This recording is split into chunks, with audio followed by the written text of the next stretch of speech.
거의 모든 시장 참여자들이 주말 동안 예상했듯이 오늘 주식시장은 하락했습니다. 그래도 다행인 점은 급락으로 시작했지만 하락폭이 줄어들었다는 것입니다. 특히 S&P 500이 낙폭을 상당 부분 회복한 것이 긍정적이라고 생각합니다. 트럼프 대통령이 관세를 유예하는 합의를 발표하면서 하락폭이 크게 줄었고 그 영향으로 주요 리더 주식들은 다시 반등하며 마감한 것으로 보입니다. 금값과 방어적인 업종들이 상승했는데 이미 지난주부터 포트폴리오를 방어적인 방향으로 전환했기 때문에 이번 하락도 크게 두렵지 않았습니다.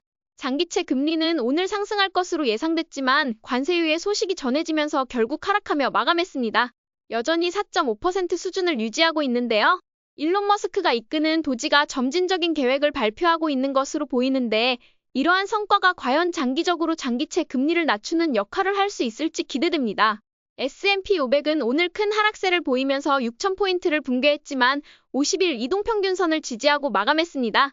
지난주 월요일과 굉장히 비슷한 흐름을 보였는데 이번 주 금요일에 시장이 어떻게 마감될지 지켜봐야 할 것 같습니다. 특히 최근 월요일마다 시장이 계속 하락하는 패턴이 보이고 있기 때문에 주의를 기울일 필요가 있습니다. 나스닥 지수는 안타깝게도 다시 하락 추세선 안으로 진입했습니다. 지난주 급락했던 AI 관련 주식들이 추가 하락을 이어갔고 애플과 엔비디아 같은 대형 기술주들이 지속적으로 약세를 보이며 지수를 끌어내리는 모습을 보였습니다. 동일 비중 S&P 500을 살펴보면 지난 1월 21일부터 계속해서 섹터 로테이션이 이어지고 있습니다. 헤지펀드들이 새로운 뉴스나 정보가 나올 때마다 자금을 회수하면서 섹터나 산업에 대한 로테이션을 더 강하게 진행하려는 모습이 보이지만 여전히 S&P 500 지수 자체보다는 상대적으로 완만한 하락세를 보이며 방어적인 흐름이 유지되고 있습니다. 소형주는 오늘 상당히 큰 폭으로 하락했습니다. 특히 갭하락을 보이며 시장에서 여전히 주도권을 잃고 있는 모습을 보여주고 있습니다.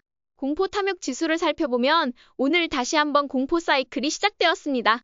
하지만 3거래일 만에 다시 공포 심리로 돌아왔기 때문에 사실상 이번 공포 사이클 역시 12월 18일부터 시작한 하나의 공포 사이클 안에 있다고도 볼 수 있습니다.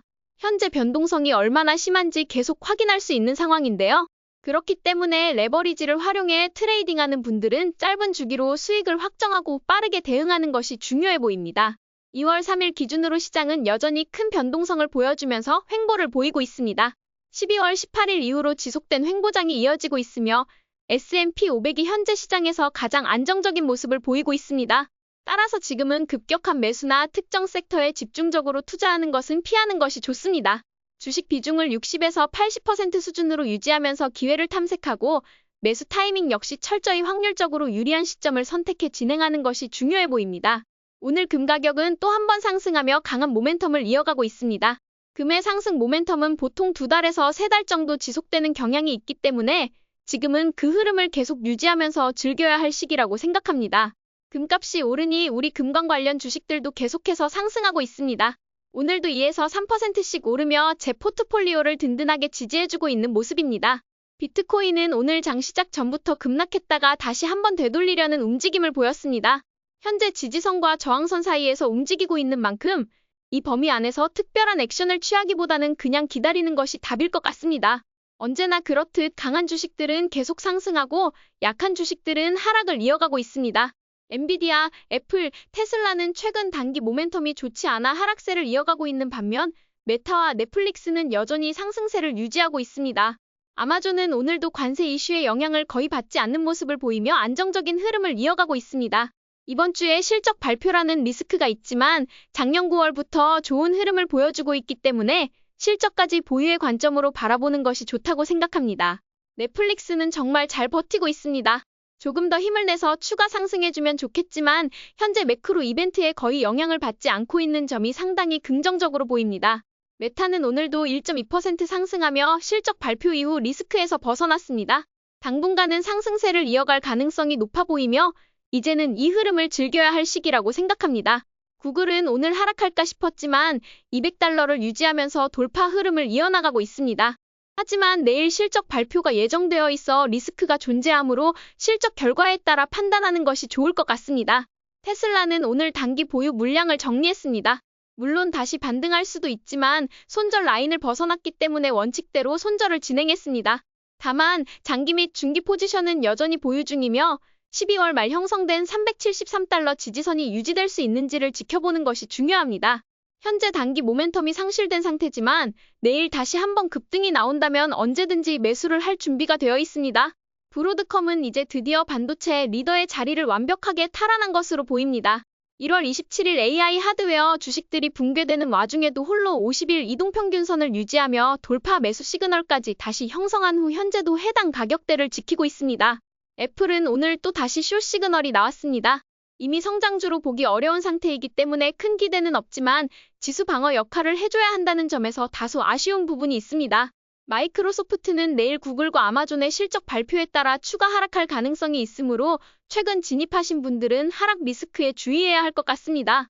엔비디아는 중요한 지지선을 붕괴하면서 사실상 장기 매도 시그널이 나온 상태입니다. 지난주 내내 시장 참여자들이 어떻게든 주가를 끌어올리려는 모습을 보였지만 이제는 더 이상 힘이 없는 것으로 보입니다. 엔비디아와 젠슨 오빠의 비전을 믿는 것과 주식을 믿는 것은 완전히 다른 이야기입니다. 지지선이 붕괴되면 많은 헤지펀드들이 매도를 진행하는 것이 일반적인 흐름이며 오늘의 매도세도 그런 이유 때문으로 보입니다. 오늘 섹터별로 살펴보면 역시나 방어주들이 다시 한번 상승한 날이었습니다. 저는 개인적으로 방어주가 오르는 날이 가장 기분이 별로인데요. 그 이유는 성장주가 하락했다는 의미이기 때문입니다. 현재 기술주에서 가장 많은 하락이 나오고 있으며 금융섹터에서도 수익 실현이 나오고 있는 것으로 보입니다. 그 와중에도 불구하고 팔란티어는 최근 매도 시그널을 보여줬지만 불과 며칠 만에 다시 매수 시그널을 형성했고 오늘 아주 좋은 실적을 발표하면서 돌파를 이루었습니다.